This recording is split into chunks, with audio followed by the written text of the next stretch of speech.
Global नवोदयम से हमारा एक ग्रुप है, वो बाकी सारी लैंग्वेज निकल गई, मातृभाषा बची। तो मातृभाषा से प्यार बहुत जरूरी है। गुड मॉर्निंग, सलाम, नमस्ते, सत श्री अकाल। और अभी हम हैं, सीट बेल्ट लगा रखी है तो कार में बैठे हैं स्टॉकहोम पे, और दीपक भारद्वाज भाई के साथ में। कैसे भाई? बस बढ़िया भाई जी। 2 दिन हो गए, मैं परसों आ गया था यहाँ पे, कल पूरा दिन सोया हूँ। सोया क्या हूँ, बस बुखार को खिलाया भाई, और ने जिस हिसाब से सेवा की है ना, मतलब रिकवर कर गया हूँ। अदरवाइज तो मेरे को लग रहा था कि 4-5 दिन लगेंगे। अभी भी पूरा भारी भारी है सारा शरीर सा, पर भाई बोले कि थोड़ा उठ, थोड़ा मस्ती करेंगे, चलेंगे, थोड़ा घूम फिरा के लेके आता हूँ। दीपक भाई थोड़ा आप ही बता दो, कहाँ से हो, कैसे हो, क्या कर रहे हो? भाई जय भारत। मैं हरियाणा से हूँ, जींद से। मैं दालमवाड़े से हूँ, और मेरे पिताजी फौज में थे। जो अपना व्यवसाय 2-3 तरह के होते हैं, फौजी का मास्टर जी या फिर खेती।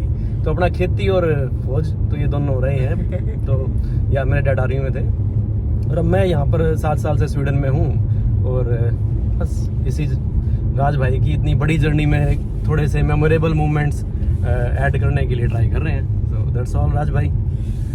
थैंक यू भाई, थैंक यू सो मच। अभी हम कहाँ जा रहे हैं भाई? भाई जब आप स्वीडन और स्टॉकहोम में आते हो तो सबसे पहले देखो नोबेल प्राइज है। नोबेल प्राइज किसके नाम पे हुआ? अल्फ्रेड नोबेल, उसने शुरू करा। उसकी जिंदगी के इंटरेस्टिंग फैक्ट्स, अब नॉर्मल फैक्ट्स ना आपको विकिपीडिया पे, गूगल पे आराम से मिल जाएंगे, बट मैं भाई को ट्राई कर रहा हूँ वो चीज़ दिखाने की जो उसकी निजी जिंदगी से रिलेटेड है, पर्सनल है। उसकी पहली फैक्ट्री, जहाँ पे उसने डायनामाइट की पहली फैक्ट्री लगाई थी। दूसरा, उसकी जो लाइफ बड़ी इंस्पायरिंग है। इवन दो उसने डायनामाइट का आविष्कार किया, और उसके बाद जो मतलब एक्सप्लोजिव था, मिलिट्री में यूज हुआ, वेपनरी में यूज हुआ, बट उसका रीजन वो नहीं था। तो राज भाई हम वो ट्राई करेंगे फाइंड आउट करने की कि वो क्यों किया और उसकी जरूरत क्या थी कि जो डायनामाइट की वो आविष्कार हुआ जो। तो वो सब चीजें हम देखेंगे। और उसके बाद फिर ये नोबेल प्राइज की जो स्टार्ट हुआ, फिर तो आपको पता ही है वो कितना अच्छा फिलैंथ्रोपिस्ट वो आदमी था।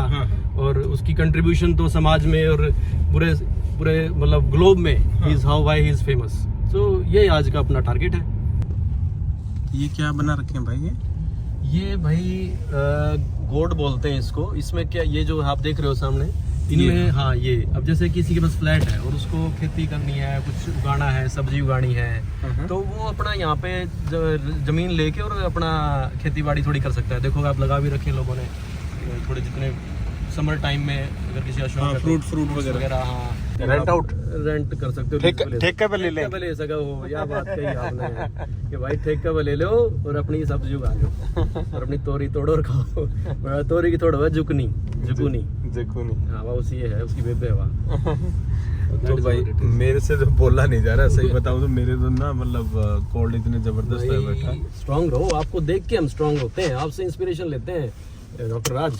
और आप कैसे ढीले हो सकते हो? तो ये है वो फैक्ट्री। तो इस देखो आप सामने देख रहे हो राज भाई, ये वो फैक्ट्री है जो पहली फैक्ट्री थी जिसमें डायनामाइट कमर्शियली बनना शुरू हुई थी।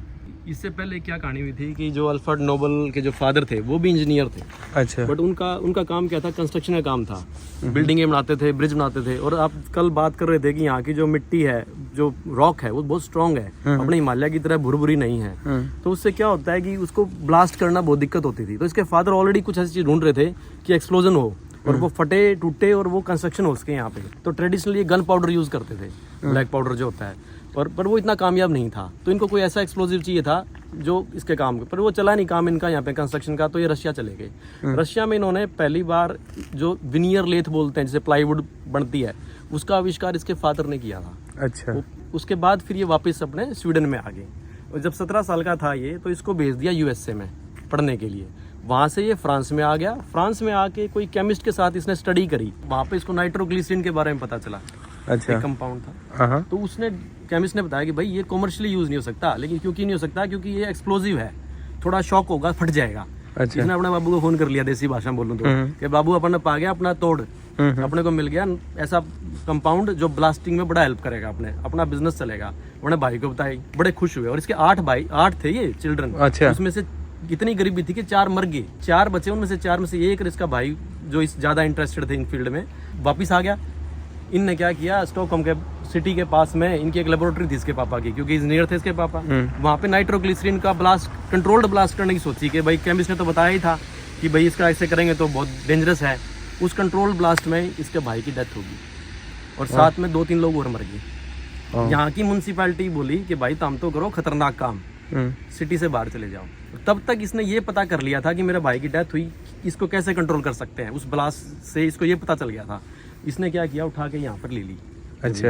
और ये है वो पहली फैक्ट्री, इसलिए इसका ना विंटर वीकन में है ये, स्टॉकहोम के आउटर स्टॉकहोम में है, तो इसलिए अब ये फैक्ट्री इंपॉर्टेंट है।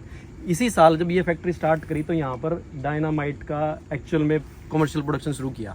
और इसने इसके लिए क्या किया, कैप लगा दी, उस एक वो लिया, गत्ते टाइप लिया, जो अपना रॉकेट वाले फुल जो हुआ ना, जो उसका डब्बा टाइप होता है ना इसका, उसके अंदर इसने डाली, उस पर कैप लगा दी, उसको बोल दिया डेटोनेटर, और उसको दूर से फ्यूज की हेल्प से आप उसको ब्लास्ट कर सकते हो। जैसे आपने फिल्म में देखा होगा, अमिताभ की त्रिशूल में वो पटा कर दे, बम टूट जाया करते, तो वो सौदा इसने यहाँ पर शुरू कर दिया। अच्छा। और उसका कमर्शियल प्रोडक्शन शुरू हो गया। वो इतना बढ़िया चला, इसने यहाँ के किसी जो स्वीडन का बहुत अमीर आदमी था उसकी हेल्प से शुरू करा था काम। फिर जर्मनी में भी अगले साल जर्मनी में भी बड़ी फैक्ट्री लगा दी इसने, वहाँ पे उसका नाम रखा डायनामाइट। अच्छा। तो यहाँ पे इसका नाम था नाइट्रोग्लिसरीन, नाइट्रो कुछ तो इससे करके एक्टिव बोलागैट, ये भी कंपनी थी, वो यहाँ पे शुरू करी थी इसने। तो यहाँ पे अलग नाम था, जर्मनी में लगता है, बाद में उसको डायनामाइट ही कर दिया। और एक ग्रीक गॉड है डायनामस, उसके नाम पे, क्योंकि डायनामाइट उसका मतलब पाउडर, तो पाउडर तो था ही, वो कमर्शियली यूज के लिए नहीं थी वो। क्यों नहीं थी, क्योंकि वो अभी भी जो डेटोनेटर था वो स्टेबल नहीं था। तो उसने सोचा क्या करूं मैं। फिर जहाँ पर उसकी फैक्ट्री थी दूसरी, वहाँ पर एक एटोमेसियस क्ले होता है, मतलब एल्गी होती है, उस एल्गी को पीस, उसकी वो पत्थर से बन जाते हैं एल्गी के, अगर आपने कहीं देखे हो तो भुरभुरे से होते हैं, उसका पाउडर बना लिया, उस पाउडर को उसके अंदर भरा, ऊपर डेटोनेटर लगाया, फिर वो कमर्शियली चल पड़ी। और उसके बाद उसकी बल्क प्रोडक्शन हुई। फिर तो उसके बाद इसने पेटेंट ले लिए, बहुत सारे पेटेंट हैं नोबल के नाम से, अराउंड 355 पेटेंट है इसके पास। अरे बाप रे। और इसकी देखो, इसका जन्म हुआ था 21 अक्टूबर 1833 और इसकी डेथ हुई थी 10 दिसंबर 1896। ये कितने 67 इतना कुछ एज है। इस एज में इसने इतने सारे अपने पेटेंट करवा लिए। देखो स्टॉकहोम स्वीडन की ना ये खास बात है, यहाँ पर लोगों को काम आता है, फिर उसको बिजनेस शुरू करते हैं। और ये कंट्री मतलब ऐसा है जो इनोवेशन की तरफ बढ़ता है। हाँ, मैं देख रहा था कि यहाँ की टोटल जीडीपी में मेरे ख्याल में 3% तो ये सिर्फ और सिर्फ उसके लिए लगा देते हैं, स्टार्टअप के लिए, या फिर आप यूँ कह सकते हो कि रिसर्च के लिए। राइट, कुल। अब देखो ना इनकी वोल्वो कार, वर्ल्ड, आप वोल्वो कार का, स्कानिया के ट्रक आते हैं, वोल्वो कार आते हैं, इनकी अपना कितना बड़ा सिस्टम है इंडस्ट्री का। और इनकी एरिक्सन है, इनके पास H&M है, इनकी हर चीज़, ये मतलब दे आर इंडस्ट्रियलिस्ट, वो बिलीव करते हैं इस इनोवेशन को और रिसर्च को आगे बढ़ाने में। और इनने तो अभी इसमें कैफे गूफे खोल दिया, ठीक है, तो अभी फैक्ट्री का कुछ बचा नहीं है अंदर। डायनामाइट नहीं पाऊंगी, लेकिन मैं आपको ऐसी जगह लेके जाऊंगा जहाँ पे डायनामाइट का ब्लास्टिंग, जहाँ पे वो रखते थे, तो उनको ब्लास्ट पिट बोलते हैं। और समर में यहाँ पे बहुत बढ़िया माहौल होता है, लोग आते हैं, घूमते हैं, फिरते हैं, यहाँ पर लोग अपना सन बात रहते हैं। देखो ये पूरा पार्क में आप सन बात करते हैं। ये आप पानी देख रहे हो, ये सारा एक लेक मैलारन है, उसका पानी है। यहाँ पे 2 बड़ी लेक है, एक लेक मैलारन और एक लेक वेनर। तो ये लेक जो मैलारन है उसका पानी यहाँ तक आया हुआ है। यहाँ पे लोग अपने बड़ी यॉट लेके आते हैं और यहाँ पे सन बाथ लेना एक बहुत ही आम बात है। और क्योंकि सर्दी रहती है 7-8 महीने तक, बहुत ठंडा है, अंधेरा रहता है, जैसे आप देख रहे हो, कोई सन नहीं है, तो बॉडी को विटामिन डी चाहिए। तो there is a reason why they are like nude and they take sun bath, so to get the energy as much they can. और वो आप यहाँ पे अगर समर में आते हो तो that is normal to see people like that. Devraj भाई जब ये इस दुनिया से गए, कैसा कहते हैं कि एक बात बोल के गए थे कि जब मैं अब जा रहा हूँ, इनको ब्रेन स्ट्रोक आया था और पैरालाइज्ड हो गए थे ये। अच्छा। तो बोले, और उसमें क्या हुआ कि इनकी सारी 6 लैंग्वेज आती थी इनको। अच्छा। स्वीडिश, फ्रेंच, इटालियन और रशियन, इंग्लिश, वो बाकी सारी लैंग्वेज निकल गई, मातृभाषा बची। तो मातृभाषा से प्यार बहुत जरूरी है। स्वीडिश बची, पर लेकिन उस टाइम जब मरे इन इटली में, कोई स्वीडिश बोलने जब इनको हुआ, कोई नहीं था जिसको लोग सब पेड वो थे, क्या वर्कर्स थे, कोई स्वीडिश बोलने वाला नहीं था। तो उन्होंने कहा कि देखो आज मेरे साथ ना कोई प्यार के 2 बोलने वाला नहीं है मेरे कान में, कंसोलेशन करने वाला और मेरी आंखें बंद करने वाला। इन्होंने लिखा था ये, तो ये उनके लास्ट वर्ड्स थे। तो आप सोचो कि मतलब आदमी कितना, जिसके नाम पे नोबेल प्राइज, कितनी वेल्थ, इतना फेमस का प्रॉपर्टी, तो उस टाइम इन्होंने इतनी ज्यादा कमा ली थी कि पूछो मत। स्वीडन से लेके, रशिया से लेके, जर्मनी और इटली, यूएस, तो बहुत ज्यादा प्रॉपर्टी। और प्रॉपर्टी का ही तो है जो आज देखो नोबेल प्राइज शुरू हुआ था आपके लिए, केमिस्ट्री के लिए, फिजिक्स के लिए, फिजियोलॉजी के लिए और पीस के लिए। उसके बाद अब बढ़ के ये लिटरेचर के लिए चला गया, फिर उसके बाद अब इकोनॉमी भी जोड़ दी इनने। तो लास्ट आई थिंक इकोनॉमी के लिए मिला था इंडियन को 2019 में। उससे पहले अपने सत्यार्थी जी को मिला था 2014 में मिला था उनको, ज्वाइंट मिला था, पीस के लिए मिला था उनको। बट हाँ, उनका पैसा, अच्छी बात है कि एट लास्ट वो रिसर्च में और इनोवेशन में और यूज हो रहा है। राज भाई, आप जो ये देख रहे हो, ये आगे जाके पिट है, अब यहाँ से ये बंद कर दी, आगे वाली खुली होगी कि वहाँ पर अभी भी उसकी नेचर है डायनामाइट की, नाइट्रोग्लिसरीन की, बड़ी अनस्टेबल था अभी भी वो। तो उसको फिर स्टोर करने के लिए यहाँ पे ले आते थे, अच्छा, इन पिटों में, ताकि वहाँ पे कोई एक्सप्लोजन होके कुछ घटना ना घट जाए। और फिर उनको यहाँ पे, इनको ब्लास्टिंग पिट बोलते हैं। अच्छा, तो यहाँ पे ब्लास्ट नहीं होता था, दे जस्ट कीप इट की वजह से ब्लास्ट होगा तो बच जाएंगे हम। तो दे स्टोर इट है। और ये सारा वन ऑफ द पिट है, ऐसी कई है, कई अंदर पहाड़ के अंदर भी अंदर बना रखी है, और वो बंद कर रखी है इनने, तो वो तो अंदर नहीं जाना हो पाएगा। बट आप देखो, ये इस तरह इन्होंने कर रखी थी। ये था यहाँ पे, अभी बंद किया है रिसेंटली। अच्छा, ये अंदर जाने का था, अंदर जाने का। उसके नाम के ऊपर नोबल, अब वैसे आप देखते हो कि स्वीडिश में नाम कैसे होते हैं, स्वेंसन, जॉकुबसन, इस तरह के नाम होते हैं, एरिक्सन, सब में सन, उसका नाम नोबेल। तो यूं नहीं होता, अपने गाँव में कई लोग गांव का नाम ला ले हैं, क्योंकि हमारा गांव है दालमवाड़ा, तो कई आदमी क्या करते हैं, गांव का दालमवाड़ा, फलाना दालमवाड़ा, वो गांव का नाम। तो यूं एक कोने एरिया है, वहाँ पे पैदा हुआ था, उसका गाँव था नोबेलोव, तो उसके नाम पे इसकी फैमिली फिर वहाँ से शुरू हुई थी, तो इसलिए इसका नाम नोबेल, वही ब्लास्टिंग पिट। ठीक है, तो ये अल्फ्रेड नोबेल भाई बैठे हैं, ब्लास्टिंग बंकर। अच्छा, ब्लास्टिंग बंकर्स बना रखे। ब्लास्टिंग बंकर, बंकर्स तो आजकल बड़े फेमस हो रहे हैं। ये लिख रखा है, the invention to dynamite in 1866 made the production process safer. After two fatal accidents, 1868 and 1874, the production was moved to the south side of the bay here. ये क्या लगा रखा है भाई साहब, ये बताओ ना, दीवे क्यों लगा रखे हैं इन्होंने घर के आगे आगे? वैसे तो ये अंधेरे वाला देश है, अंधेरा रहता है। देखो 4 बजे ही हो गया, पेड़ कुछ लगाएंगे वो भी दिखाई नहीं देगा, फ्लैग व्लैग भी कुछ भी, तो क्या करते हैं, दिया लगा देते हैं, तो येलो लाइट है, अच्छा, दूर से दिख जाती है कि दुकान खुली है। अच्छा, अब आओ अंदर जाओ। अच्छा, इंडिकेशन है कि दुकान खुली है, दीवा लग रहा है घर का आगे। बंद कर देंगे जब बंद करके चले जाएंगे, फिर ये दीवा बंद कर। की हाल चाल काके तेरा?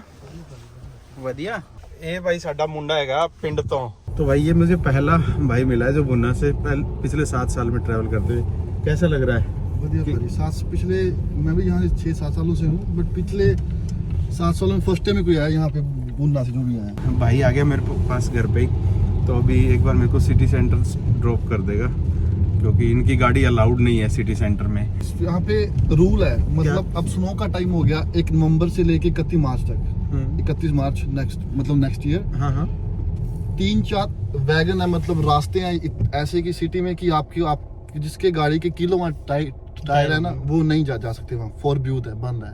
अच्छा। जो टैक्सी वगैरह हैं जो भी है वो टायर जाएंगे जिसके मतलब डेक टायर सेम है, वो स्पेशल टायर आते हैं उसके लिए, विंटर के लिए, जो स्किट नहीं करते। बट मुझे चलना होता है स्टॉकहोम से बाहर काम के लिए, तो मेरे लिए वो टायर अच्छे नहीं है, मेरे लिए स्पिक वाले टायर अच्छे हैं जिसपे की लगी हो। इसलिए क्योंकि यहाँ स्टॉकहोम में वहाँ सड़कें हैं नीचे हीट प्रोड्यूस करती हैं। अच्छा। अपने आप जो भी आपकी आइस है वो मेल्ट हो जाएगी। पर जो इधर है, जो बाहर है स्टॉकहोम से बाहर, वहाँ कोई हीट प्रोड्यूस नहीं है, इसलिए हमें वहाँ विदाउट स्टिक्स वाले टायर चाहिए, और यहाँ पे जिसके टायर पे स्पेशल की लगी हो वो टायर चाहिए। ठंड की वजह से इन लोगों के रूल रेगुलेशन भी चेंज है। अदरवाइज अगर आप उन जगह पे जो टायर फॉरब्यूड है, बंद है, वो लेके जाओगे तो आपको 2500 करोड़ पर टायर के हिसाब से फाइन है। अरे 10,000 पर टायर के हिसाब से 2500 यानी कि 10,000 करोड़ 4 टायरों का। ओ भाई साहब, बहुत ज्यादा हो गया यार, ये तो 1000 यूरो का फाइन हो जाएगा भाई, बहुत लंबा फाइन हो गया भाई, अपने को तो बाहर ही छोड़ दियो। तो भाई निकला था दिसंबर 2016 में, और मैं इनसे पहले निकला हुआ हूँ, इनको यहाँ रहते हुए 7 साल हो गए और मैं अभी तक पहुँचा हूँ। हमने कराई करेंसी एक्सचेंज, ये कितने भाई, कितने दिए? 2361। 200 यूरो, और प्लस हमारे पास वो बचे हुए थे, कुछ पोलैंड वाली करेंसी बची हुई थी, वो चेंज करवा ली। तो अब हो गया यहाँ का जुगाड़। अब हम 2-4 दिन में, जब तक हम ओस्लो नहीं पहुँचेंगे, हमें टेंशन नहीं होगी। करेंसी चेंज करवा के सिटी सेंटर की तरफ आ गया। भाई मेरे को सिटी सेंटर के पास छोड़ देगा, क्योंकि इसकी गाड़ी अंदर नहीं जाएगी, और मैं सिटी सेंटर से एक बार भारतीय दूतावास जाऊंगा और उसके आसपास का काम एरिया को एक्सप्लोर करूंगा। पर बारिश आ रही है तो कुछ दिखेगा तो नहीं, आज बड़ा बुरा हाल होने वाला है, और कल मेरे को यहाँ से निकलना है, तो देखते हैं यार। स्टॉकहोम तो मेरा ऐसे ही रह जाएगा लग रहा है, बाकी तरफ रखा। ये रेलवे स्टेशन है। स्टेशन है, इसके पास इंडियन एम्बेसी है। इस गली इसी गली में निकल के आगे इंडियन एम्बेसी है। हाँ, कहीं भी उतार दे मेरे को, कोई चक्कर नहीं, क्योंकि तेरे को दिक्कत ना आऊंगा मैं, गड्डी पार्क ला रहा है, कोई गल नहीं बोलेगा। भाई को बोल दिया बाय बाय, वो मेरे को छोड़ के जा रहे हैं उस गाड़ी से, और मैं यहाँ पे सेंट्रल स्टेशन पे आ गया हूँ भाई। अब यहाँ से मैं जो है एक बार भारतीय दूतावास देखता हूँ कितनी दूर है। ये देखो रेलवे स्टेशन जो है ना, 1894 में ऐसा था ये, वहाँ से बढ़ता बढ़ता बढ़ता बढ़ता बढ़ता 1907 में ऐसा हो गया, 1920 में गाड़ियाँ आने लगी आगे, 1965 में गाड़ियों का डिज़ाइन बदल गया। अब ये रेलवे स्टेशन ये है, सेंट्रल रेलवे स्टेशन यहाँ का। यार खूबसूरत तो बहुत है ये शहर। और ये देखिए, अब हम पुरानी सिटी की तरफ जा रहे हैं। इधर ही हमारे भारतीय दूतावास भी है। Until 1866, only Royal Icon units were responsible for guarding the Royal Palace. ये रॉयल पैलेस है, रॉयल पैलेस पे परेड हो गई है यार, परेड होती है बीच बीच में, तो ये परेड का टाइम चल रहा है।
ये हमारे भारतीय दूतावास है, ऊपर नेशनल फ्लैग लगा हुआ दिख रहा होगा आपको।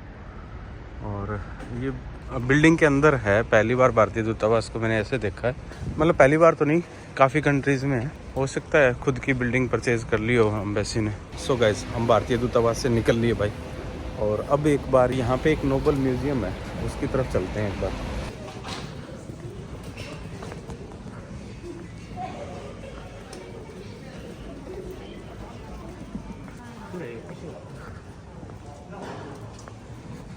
ये देखिए कोई चर्च है, और ये बनी हुई है 1771।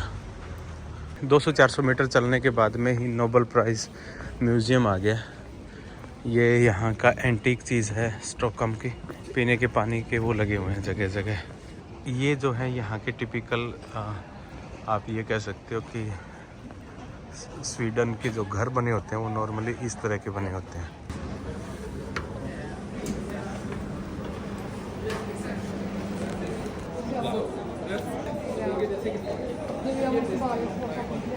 सो ये लोग जो है कार्ड से पेमेंट ले रहे हैं, कैश पेमेंट ही एक्सेप्ट नहीं कर रहे। और 140 कोरोना की जो है वो इनकी टिकट है, तो हम जाएं कैसे अंदर, क्या कर सकते हैं, कुछ भी नहीं।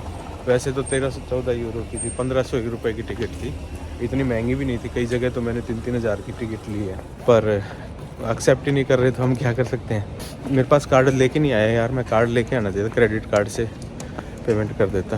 खैर छोड़ो, अब कुछ कर भी नहीं सकते। ये यहाँ का किंग पैलेस है, और ये नदी है, और इसके सामने ये कुछ और आ गया भाई। ये मार्केट है यहाँ की, इसके अंदर चल के, तो इधर चलते हैं एक बार। यहाँ के ब्रिज बड़े खूबसूरत है, और बहुत पुराने पुराने और बहुत खूबसूरत ब्रिज बने हुए हैं। आर्किटेक्ट तो बहुत सुंदर है यार इन लोगों का। पूरी बिल्डिंग जो है पत्थरों से बनाई हुई है, देखिए प्रॉपर तरीके से काट वाट के ना फिर पत्थर लगाए गए हैं।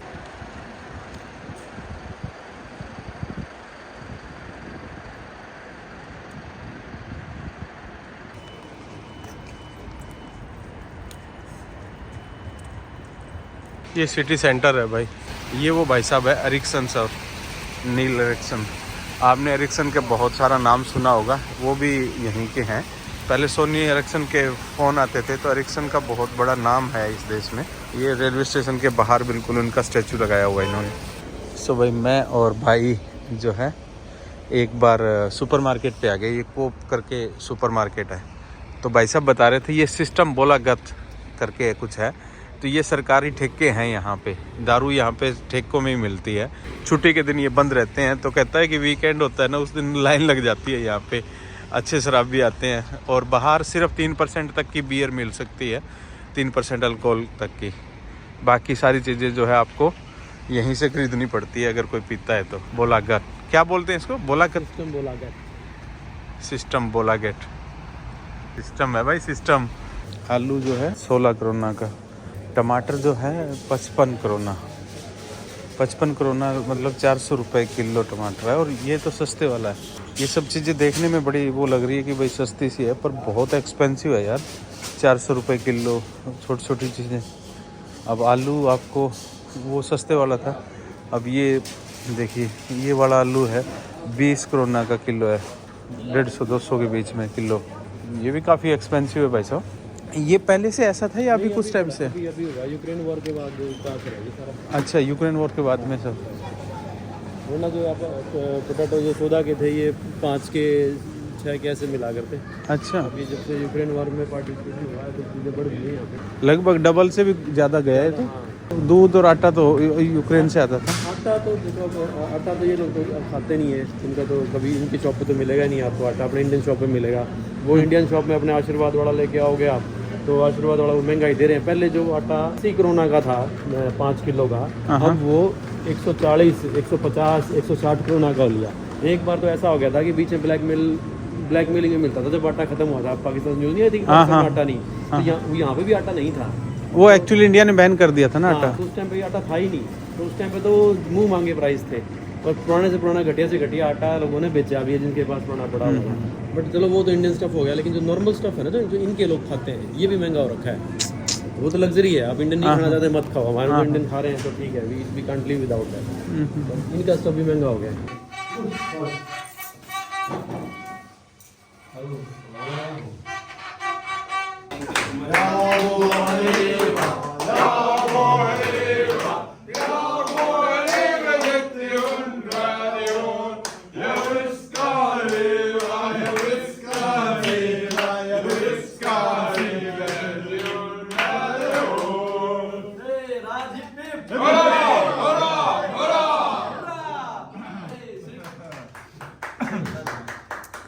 अर्जुन क्या बनाया है मेरे लिए?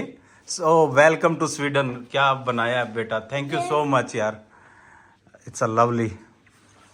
Thank you so much, bless you बेटा।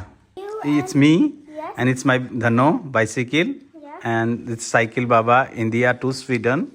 Wow, And look, I see to Sweden. came by ferry, so Yes. yeah, amazing. You have a great sense of humor, my. Yes, I love to make drawings and love to swim. Really? You love to swim? और ये हमारे भाई साहब आ रहे हैं, तो हम जो है सब लोग नवोदय के स्टूडेंट आज यहाँ पे मिलना हुआ। हमारा ग्लोबल नवोदयन से हमारा एक ग्रुप है और सब लोगों के साथ में डिनर किया यार, बहुत मज़ा आया। And thank you so much भैया। ये हमारे भैया हैं, बड़े भैया। ये राज भाई के लिए हम स्वीडन की तरफ से एक गिफ्ट दे रहे हैं। Thank you so much. ये उड़ीसा की तरफ से उड़ीसा है। की तरफ से। मैं बहकाओ मत। थैंक यू भैया, thank you so much. Thank you बेटा। भैया कैसे हो? मेरे को तेलुगु वाली गाली याद है।